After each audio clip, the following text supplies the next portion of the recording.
Holy f***, that car's flying!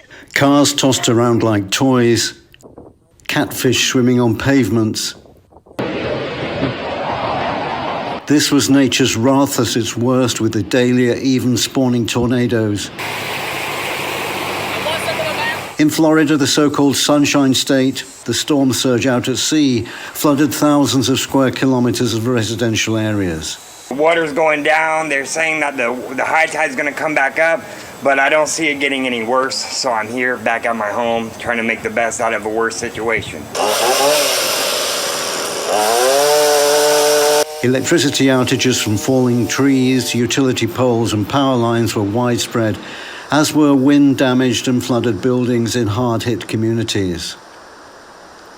As predicted, the brunt of the storm was born in the heart of Florida's largely rural Big Bend region, where the state's northern Gulf Coast panhandle curved into the western side of the Florida peninsula. To be honest with you, I woke up this morning just in complete shock. I never seen anything like this. As I rode through town trying to get to my house, you see trees uprooted, power lines, laying in the road, and it's just it's pretty devastating. It took a toll on this town.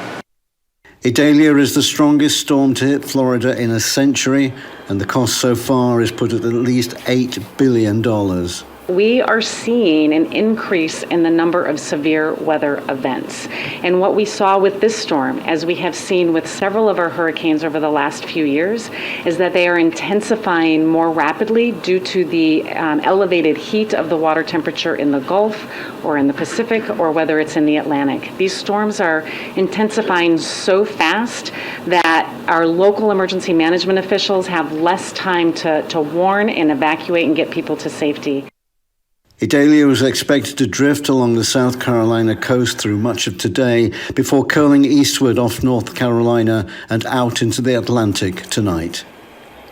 John Cookson, Arise News.